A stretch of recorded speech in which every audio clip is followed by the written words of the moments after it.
Assalamualaikum warahmatullahi wabarakatuh. Om Swastiastu, Namo Buddhaya, Salam Kebajikan. Perkenalkan, nama saya Asrul Tari, NIM B1B12204, Prodi Ilmu Pemerintahan, Fakultas Hukum Universitas Jambi.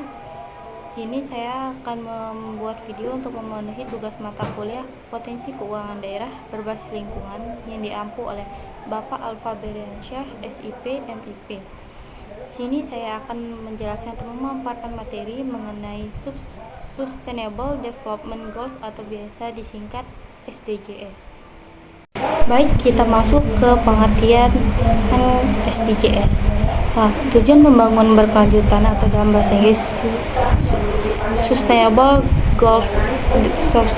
Development Goals atau disingkat dengan SDGs atau Global Goals adalah 17 tujuan global dengan 169 capaian yang terukur dan tenggat yang telah ditentukan oleh PBB sebagai agenda dunia pembangunan untuk perdamaian dan kemakmuran manusia dan planet bumi sekarang dan masa depan. Tujuan ini dicangkan bersama oleh para negara-negara lintas pemerintahan pada resolusi PBB yang diterbitkan pada 21 Oktober 2015 sebagai ambisi pembangunan bersama hingga tahun 2030. Tujuannya yaitu untuk melanjutkan atau pengganti dari tujuan pembangunan milenium yang ditandatangani oleh pemimpin-pemimpin dari 189 negara sebagai deklarasi milenium di Markas Besar PBB pada tahun 2000 dan tidak berlaku lagi sejak akhir 2015.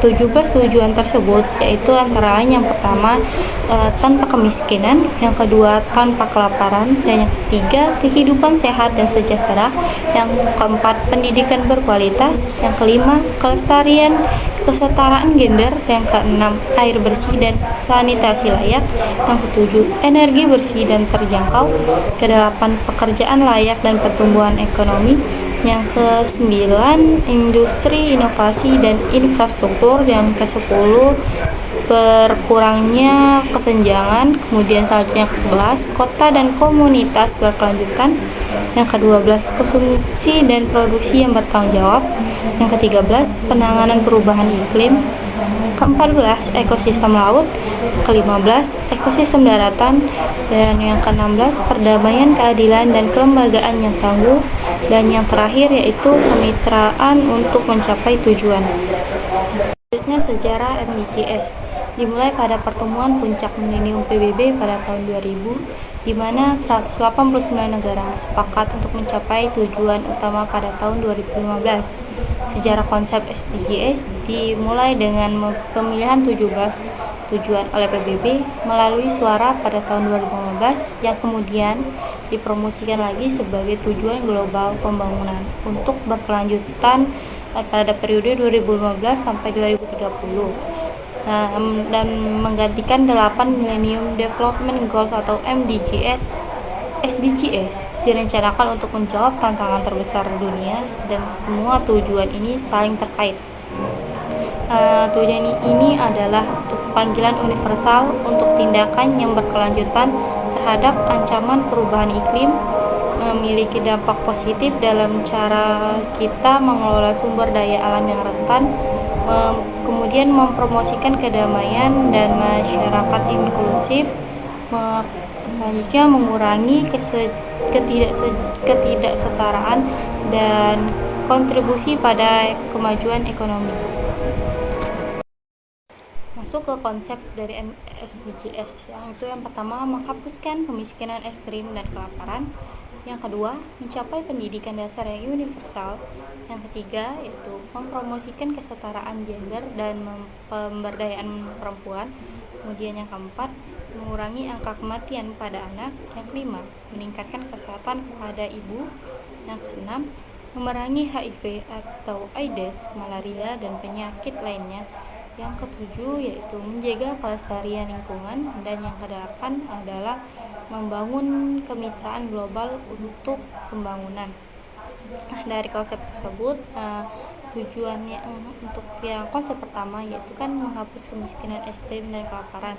Nah, yang akan diperoleh dengan meningkatkan pendapatan dan pengeluaran serta mengurangi kemiskinan yang disebabkan juga oleh konflik, kemudian korupsi dan disebabkan juga adanya kekerasan. Kemudian tujuan yang kedua yaitu adalah pencapaian pendidikan dasar yang universal, yang akan diperoleh dengan peningkatan kualitas pendidikan, mengurangi kehilangan waktu di kelas, dan juga mengurangi ketidakmampuan dan kekurangan. Selanjutnya yaitu yang ketiga adalah mempromosikan kesetaraan gender dan pemberdayaan perempuan. Ini akan diperoleh dengan meningkatkan hak-hak perempuan, mengurangi kekerasan terhadap perempuan, dan juga mengurangi kekurangan yang disebabkan oleh diskriminasi gender. Tujuan yang keempat adalah mengurangi angka kematian anak yang akan diperoleh dengan meningkatkan kesehatan ibu, mengurangi kekerasan terhadap anak, dan mengurangi kematian yang disebabkan oleh penyakit dan juga kecelakaan di jalan.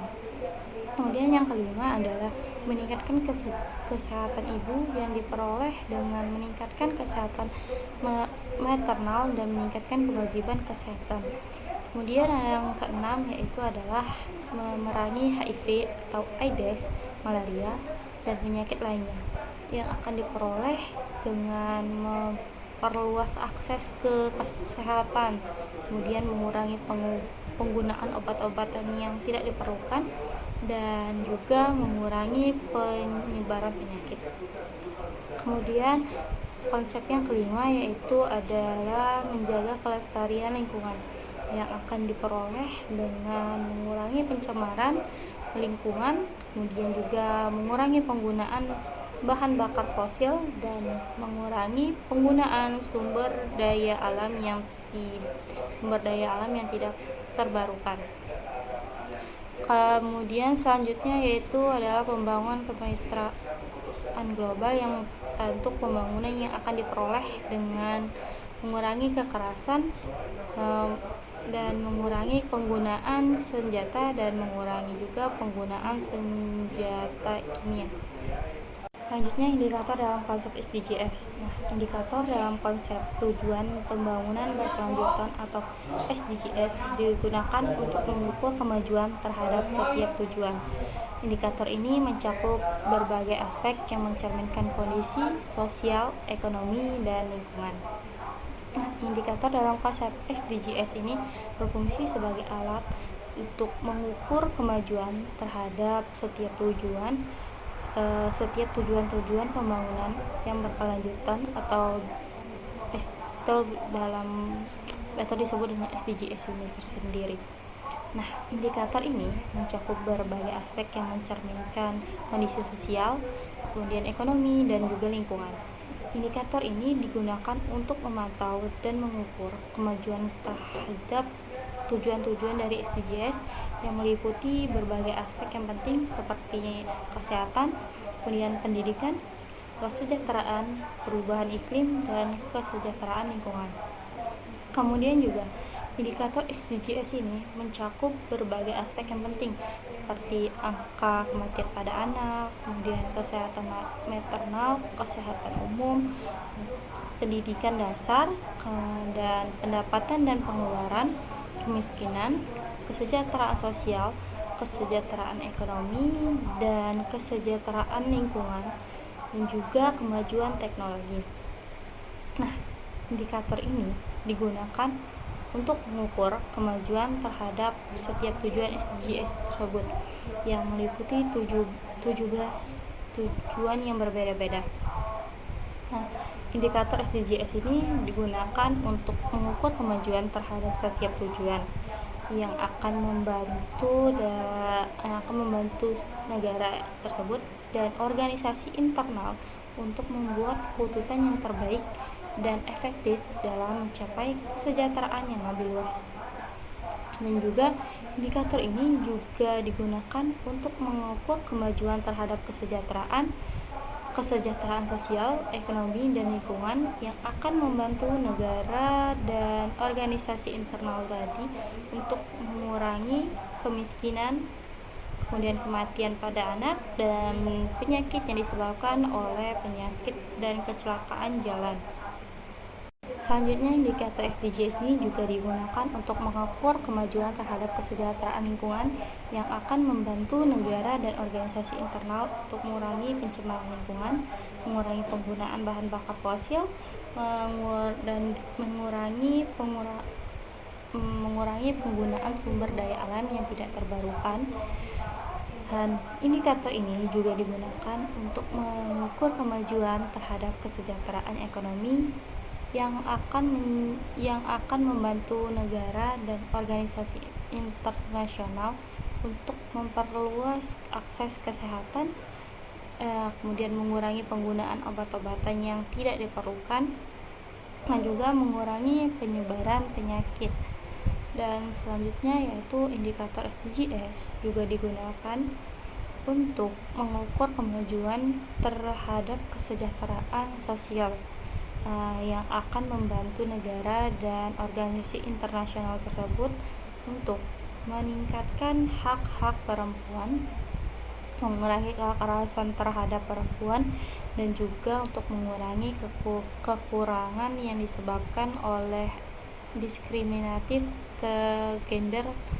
Dan kemudian selanjutnya itu indikator ini juga digunakan untuk mengukur kemajuan terhadap kesejahteraan ekonomi yang akan membantu negara dan organisasi internasional tersebut untuk mengurangi kekerasan, mengurangi penggunaan senjata, dan juga mengurangi penggunaan senjata kimia. Kemudian indikator yang selanjutnya yaitu adalah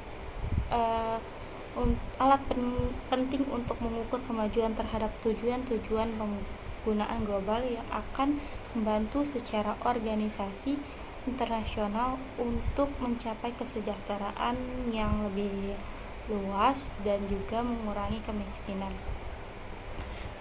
Indikator yang selanjutnya ini juga untuk mengurangi kemajuan terhadap kesejahteraan lingkungan yang akan membantu negara dan organisasi internasional untuk mengurangi pencemaran lingkungan dan mengurangi penggunaan bahan bakar fosil dan mengurangi penggunaan sumber daya alam yang tidak terbarukan.